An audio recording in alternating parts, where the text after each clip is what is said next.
क्या आप जानते हैं कि एक डिजिटल सिक्का सिर्फ पैसे नहीं बल्कि पूरी दुनिया का नियम बदल सकता है? बिटकॉइन और अन्य क्रिप्टो एसेट्स ने 2008 के बाद से वित्तीय सिस्टम को हिला दिया है और आज इस किताब में छुपे रहस्यों को जानकर आप समझेंगे कैसे सिर्फ सही समय पर सही जानकारी आपको अमीर बना सकती है। यह कोई आम कहानी नहीं है, यह है तकनीक, निवेश और भविष्य का गेम चेंजर। नमस्कार दोस्तों, स्वागत है आपका हमारे बुक समरी चैनल में। अगर आप पहली बार हमारे चैनल पर आए हैं तो हमारे वीडियो को लाइक और चैनल को सब्सक्राइब करना न भूलें। यहाँ हम आपके लिए लाते हैं उपयोगी और ज्ञानवर्धक वीडियो जो आपकी लाइफ को बेहतर बनाने में मदद करेंगे। तो चलिए आज के इस एक और नई वीडियो की शुरुआत करते हैं। आज हम बात करेंगे क्रिस बर्निस्क और जैक टटर की पुस्तक crypto assets, the innovative investor's guide to bitcoin and beyond की, जो क्रिप्टो एसेट्स की दुनिया में शुरुआती से लेकर अनुभवी निवेशकों के लिए एक मार्गदर्शिका है। विशेष रूप से यह समझने में मदद करती है कि नया डिजिटल एसेट क्लास कैसे काम करता है, उसके मूल्य निर्धारण के कौन से घटक हैं, बाजार में किन झमेलों का सामना करना पड़ता है और हम कैसे एक सुरक्षित रणनीति बना सकते हैं। इस वीडियो में हम चर्चा करेंगे कि क्रिप्टो एसेट्स क्या हैं, उनकी आंतरिक तकनीकी संरचना, निवेश के लिए जरूरी मूल्यांकन मानदंड, जोखिम और अवसर, पोर्टफोलियो प्रबंधन, आईसीओ, नियमन और भविष्य का परिदृश्य। क्रिप्टो एसेट्स की मूल बातें। वैट इस पुस्तक में बताया गया है कि क्रिप्टो एसेट्स डिजिटल संपत्तियां हैं जो सॉफ्टवेयर और मुद्रा, सॉफ्टवेयर प्लस करेंसी के संयोजन से बनती हैं। ये पारंपरिक वित्तीय एसेट्स जैसे स्टॉक्स, बॉन्ड्स, कमोडिटी से इस तरह अलग हैं कि उनमें विकेंद्रीकरण, ब्लॉकचेन तकनीक और सार्वजनिक लेजर शामिल होते हैं। किताब में बताया है कि बिटकॉइन की उत्पत्ति कैसे हुई। वित्तीय संकट 2008 के समय सतोशी नकामोटो द्वारा ब्लॉकचेन और बिटकॉइन की प्रस्तावना हुई, जहां लेन देनों को केंद्रीय नियंत्रण के बिना सत्यापित किया जाता है। लेखक बताते हैं कि ब्लॉकचेन टेक्नोलॉजी मुख्य रूप से 3 गुण रखती है: वितरित नेटवर्क, क्रिप्टोग्राफिक सुरक्षा और अपरिवर्तनीयता, इम्यूटेबिलिटी, यानी एक बार डेटा दर्ज होने के बाद उसे बदला नहीं जा सकता। इसके बाद एक टैक्सोनॉमी दी गई है जिसमें crypto currency, coins with native blockchains, crypto commodities और क्रिप्टो टोकन्स शामिल हैं। हर प्रकार की भूमि का विभाजन समझाया गया है कि किस तरह का एसेट किस काम आता है। क्यों निवेश करें, अवसर व जोखिम। पुस्तक में कहा गया है कि क्रिप्टो एसेट्स क्यों एक उल्लेखनीय निवेश अवसर हो सकते हैं। पहला, वे पारंपरिक बाजारों से अपेक्षाकृत कम संबद्ध हैं, जिससे पोर्टफोलियो में विविधता, डाइवर्सिफिकेशन आ सकती है। दूसरा, उनका विकासशील उपयोग और नेटवर्क प्रभाव, नेटवर्क इफेक्ट्स, उनकी उपयोगिता और मूल्य को बढ़ाते हैं। तीसरा, सीमित आपूर्ति, स्कैर्सिटी और कोड द्वारा निर्धारित वितरण मॉडल, टोकन इशुएंस शेड्यूल, मूल्य बढ़ाने में भूमिका निभाते हैं, पर साथ ही जोखिम भी बड़े हैं। अत्यधिक अस्थिरता, वॉलेटिलिटी, भीड़ मानसिकता, क्राउड स्पेकुलेशन, फंसी हुई अपेक्षाएं, दिस टाइम इज डिफरेंट जैसी सोच, धोखाधड़ी, फ्रॉड, आईसीओ में गड़बड़ियां और नियामकीय रेगुलेटरी अनिश्चितताएं। निवेश कैसे करें, मूल्यांकन कैसे करें। यहाँ पुस्तक एक मूल्यांकन मॉडल देती है जिसमें 3 मुख्य स्तंभ हैं: उपयोगिता, यूटिलिटी, भविष्य की संभावना, फ्यूचर अडॉप्शन, नेटवर्क यूज और दुर्लभता, स्कैर्सिटी। इसके अलावा लेखक बताते हैं कि निवेशक व्हाइट पेपर पढ़ें, डेवलपर समुदाय की सक्रियता देखें, सुरक्षा और विकेंद्रीकरण की जांच करें, लेन देनों की मात्रा, ट्रांजैक्शन वॉल्यूम, नेटवर्क हेल्थ एवं खनन शक्ति या स्टेकिंग शक्ति, हैश रेट, स्टेकिंग पावर जैसी तकनीकी मीट्रिक्स पर ध्यान दें।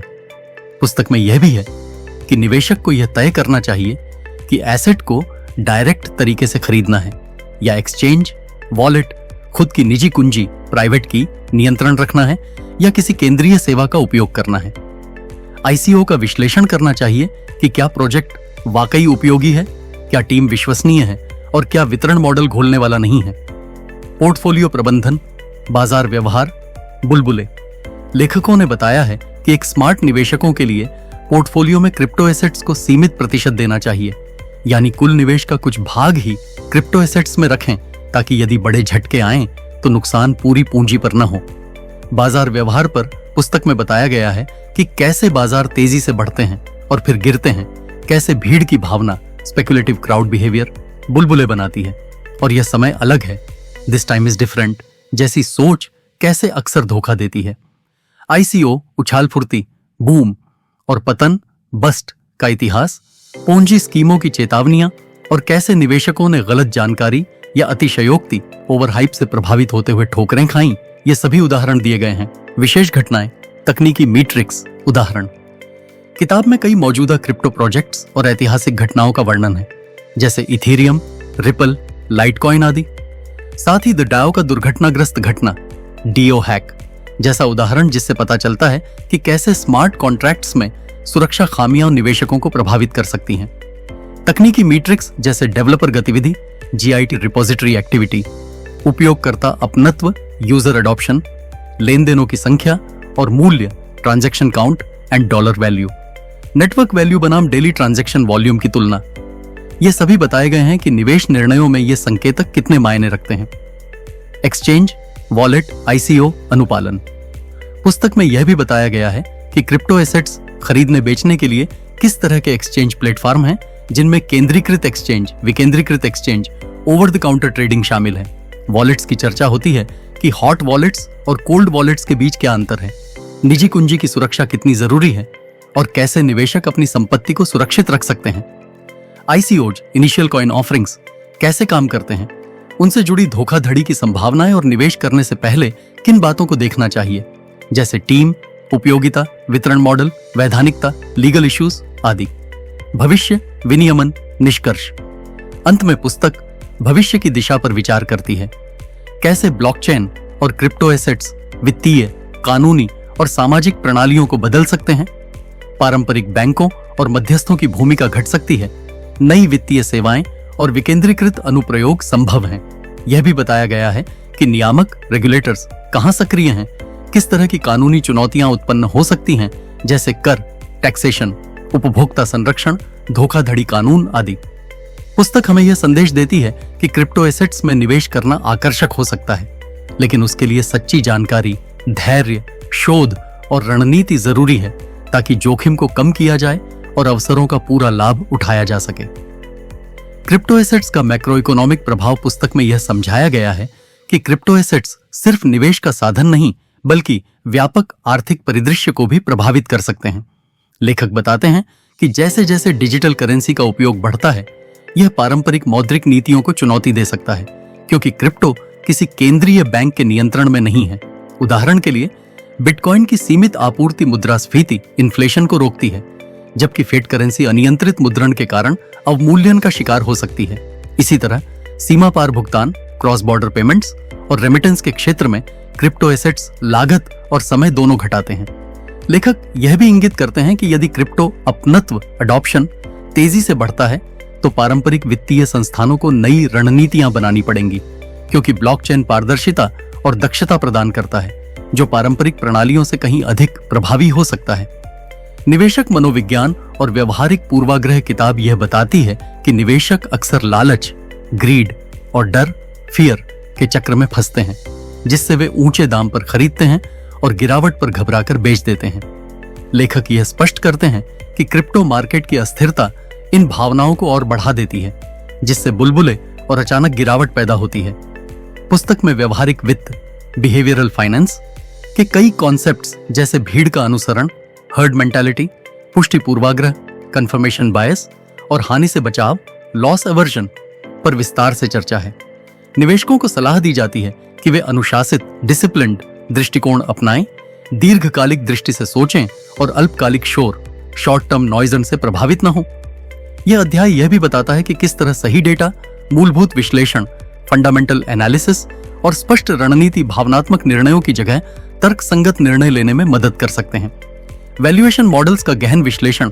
इस खंड में लेखक क्रिप्टो एसेट्स के मूल्यांकन के लिए विभिन्न मॉडल्स प्रस्तुत करते हैं, जैसे network value to transaction ratio, NVT ratio, जो मार्केट कैपिटलाइजेशन की तुलना दैनिक लेन देन से करता है। मेटकाफिस लॉ, जो कहता है कि नेटवर्क का मूल्य उसके उपयोगकर्ताओं की संख्या के वर्ग के अनुपात में बढ़ता है। और स्टॉक टू फ्लो मॉडल, जो आपूर्ति की दुर्लभता के आधार पर कीमत का अनुमान लगाता है। पुस्तक यह स्पष्ट करती है कि कोई भी एकल मॉडल पूर्ण नहीं है, इसलिए निवेशकों को कई मैट्रिक्स का संयोजन उपयोग करना चाहिए। साथ ही इन मॉडलों को समझना इसलिए भी आवश्यक है क्योंकि क्रिप्टो बाजार पारंपरिक वित्तीय अनुपातों जैसे P/E रेशियो से अलग काम करता है और यहाँ उपयोगिता, नेटवर्क स्वास्थ्य और कोड की पारदर्शिता महत्वपूर्ण हो जाती है। कराधान और कानूनी ढांचा किताब में बताया गया है कि क्रिप्टो एसेट्स पर कराधान टैक्सेशन का ढांचा अभी विकासशील अवस्था में है। कई देशों में क्रिप्टो को संपत्ति प्रॉपर्टी माना जाता है, जिससे पूंजीगत लाभ कर कैपिटल गेन्स टैक्स लागू होता है, जबकि कुछ देश इसे करेंसी या कमोडिटी के रूप में वर्गीकृत करते हैं। लेखक यह भी समझाते हैं कि कानूनी अस्पष्टता लीगल एम्बिग्युइटी निवेशकों के लिए जोखिम पैदा करती है, क्योंकि किसी भी समय नए नियम आ सकते हैं जो बाजार को प्रभावित कर सकते हैं। पुस्तक सलाह देती है कि निवेशकों को अपने देश के कर नियमों का पालन करना चाहिए, उचित रिकॉर्ड रखना चाहिए और अंतर्राष्ट्रीय लेन देन करते समय FATCA और AML जैसे अनुपालन मानकों कॉम्प्लायंस स्टैंडर्ड्स पर ध्यान देना चाहिए। संस्थागत निवेशक और क्रिप्टो। लेखक यह भी बताते हैं कि संस्थागत निवेशकों का क्रिप्टो में प्रवेश किस तरह पूरे बाजार की गतिशीलता बदल सकता है। हेज फंड्स, फैमिली ऑफिसेस और पेंशन फंड्स जैसी संस्थाएं जब क्रिप्टो एसेट्स में पूंजी लगाती हैं तो बाजार की तरलता, लिक्विडिटी और स्थिरता बढ़ती है। पुस्तक उदाहरण देती है कि कैसे 2017 के बाद से कई बड़े संस्थागत खिलाड़ी जैसे CME और बकॉट ने बिटकॉइन फ्यूचर्स और अन्य डेरिवेटिव प्रोडक्ट्स शुरू किए, जिससे क्रिप्टो को वैधता मिली। यह भी चर्चा होती है कि कस्टोडियल सॉल्यूशंस और नियामक स्वीकृति रेगुलेटरी अप्रूवल संस्थागत निवेशकों के लिए क्यों जरूरी हैं, ताकि वे बड़े पैमाने पर प्रवेश कर सकें। ब्लॉकचेन नवाचार और तकनीकी विकास पुस्तक यह स्पष्ट करती है कि क्रिप्टो एसेट्स की वृद्धि केवल कीमतों तक सीमित नहीं है, बल्कि ब्लॉकचेन के तकनीकी नवाचार भी समान रूप से महत्वपूर्ण हैं। लेखक बताते हैं कि स्केलेबिलिटी समाधान जैसे लाइटनिंग नेटवर्क और शार्डिंग लेन देन की गति और लागत की समस्याओं को हल करने का प्रयास कर रहे हैं। इसी तरह प्रूफ ऑफ स्टेक जैसे वैकल्पिक सर्वसम्मति मॉडल ऊर्जा खपत घटाने और नेटवर्क सुरक्षा बढ़ाने के लिए विकसित हो रहे हैं। स्मार्ट कॉन्ट्रैक्ट्स और विकेंद्रीकृत एप्लीकेशन डैप्स नए व्यावसायिक मॉडल ला रहे हैं, जिनमें बिना किसी मध्यस्थ के भरोसेमंद लेन देन संभव है। लेखक यह भी बताते हैं कि ओपन सोर्स डेवलपमेंट और ग्लोबल डेवलपर कम्युनिटी क्रिप्टो नवाचार को लगातार आगे बढ़ा रही है, जिससे यह क्षेत्र तेजी से बदलता और परिपक्व होता जा रहा है। विकेंद्रीकृत वित्त DEFI का उदय इस अध्याय में बताया गया है कि कैसे DEFI पारंपरिक वित्तीय प्रणालियों को चुनौती दे रहा है। विकेंद्रीकृत exchange, lending protocol, stable coin और यील्ड फार्मिंग जैसे टूल्स उपयोगकर्ताओं को बैंकिंग सेवाएं प्रदान करते हैं, वह भी बिना किसी केंद्रीय प्राधिकरण के। लेखक समझाते हैं कि DFI पारदर्शिता, पहुंच और नवाचार को एक नए स्तर पर ले जाता है, क्योंकि सभी लेन देन ब्लॉकचेन पर खुले तौर पर दर्ज होते हैं। साथ ही यह भी स्वीकार किया जाता है कि DFI में स्मार्ट कॉन्ट्रैक्ट बग, तरलता संकट और नियामकीय अनिश्चितता जैसी समस्याएं भी मौजूद हैं। फिर भी लेखक इसे भविष्य का एक महत्वपूर्ण रुझान मानते हैं, जो वित्तीय समावेशन, फाइनेंशियल इंक्लूजन को वैश्विक स्तर पर बढ़ावा दे सकता है। टोकनाइजेशन और डिजिटल एसेट इकोनॉमी पुस्तक में टोकनाइजेशन पर विशेष जोर दिया गया है, जो वास्तविक दुनिया की संपत्तियों जैसे रियल एस्टेट, कला, बौद्धिक संपदा को ब्लॉकचेन पर डिजिटल टोकन में बदलने की प्रक्रिया है। लेखक बताते हैं कि टोकनाइजेशन तरलता बढ़ा सकता है, क्योंकि पारंपरिक रूप से अविकसित इलिक्विड एसेट्स को आंशिक स्वामित्व फ्रैक्शनल ओनरशिप के माध्यम से अधिक लोगों के लिए सुलभ बनाया जा सकता है। साथ ही यह पारदर्शिता, ट्रैकिंग और सुरक्षित लेन देन के नए अवसर भी पैदा करता है। पुस्तक इस बात पर भी चर्चा करती है कि टोकनाइजेशन से पूंजी जुटाने के तरीकों में क्रांति आ सकती है, जिससे छोटे निवेशक भी उन संपत्तियों में भाग ले सकते हैं जो पहले केवल बड़े खिलाड़ियों तक सीमित थीं। वैश्विक नियामकीय परिदृश्य इस खंड में लेखक विभिन्न देशों की नियामकीय नीतियों की तुलना करते हैं। अमेरिका में SEC और CFTC जैसे नियामक संस्थान क्रिप्टो टोकन को सिक्योरिटी या कमोडिटी की श्रेणी में परिभाषित करने की कोशिश कर रहे हैं, जबकि यूरोप में MICA markets in crypto assets regulation जैसे ढांचे बनाए जा रहे हैं। एशियाई देशों में भी विविध दृष्टिकोण हैं। कुछ देशों ने क्रिप्टो को अपनाया है, जबकि अन्य ने कड़े प्रतिबंध लगाए हैं। लेखक सुझाव देते हैं कि वैश्विक स्तर पर एक समन्वित नियामकीय ढांचा आवश्यक है, ताकि नवाचार को बाधित किए बिना निवेशकों की सुरक्षा और वित्तीय स्थिरता सुनिश्चित की जा सके। ऊर्जा खपत और स्थिरता की चुनौतियां। किताब में यह भी बताया गया है कि क्रिप्टो एसेट्स, विशेषकर बिटकॉइन की ऊर्जा खपत एक बड़ा विवादास्पद मुद्दा है। लेखक यह स्वीकार करते हैं कि प्रूफ ऑफ वर्क आधारित माइनिंग अत्यधिक बिजली खर्च करता है, जो पर्यावरणीय दृष्टि से चिंताजनक है। हालांकि वे यह भी इंगित करते हैं कि नवीकरणीय ऊर्जा स्रोतों और अधिक ऊर्जा कुशल सर्वसम्मति तंत्रों के विकास से यह समस्या हल हो सकती है। उदाहरण के लिए प्रूफ ऑफ स्टेक और हाइब्रिड मॉडल कम ऊर्जा के साथ सुरक्षा और विकेंद्रीकरण बनाए रखने का प्रयास कर रहे हैं। पुस्तक यह सुझाव देती है कि भविष्य में क्रिप्टो उद्योग को पर्यावरणीय स्थिरता पर गंभीरता से काम करना होगा ताकि यह तकनीक व्यापक सामाजिक स्वीकृति प्राप्त कर सके। अगर आपको यह वीडियो पसंद आया हो तो लाइक जरूर करें, अपने दोस्तों के साथ शेयर करें और हमारे चैनल को सब्सक्राइब करना न भूलें। नीचे कमेंट में बताएं कि आप कौन सा क्रिप्टो एसेट सबसे ज्यादा रोमांचक मानते हैं।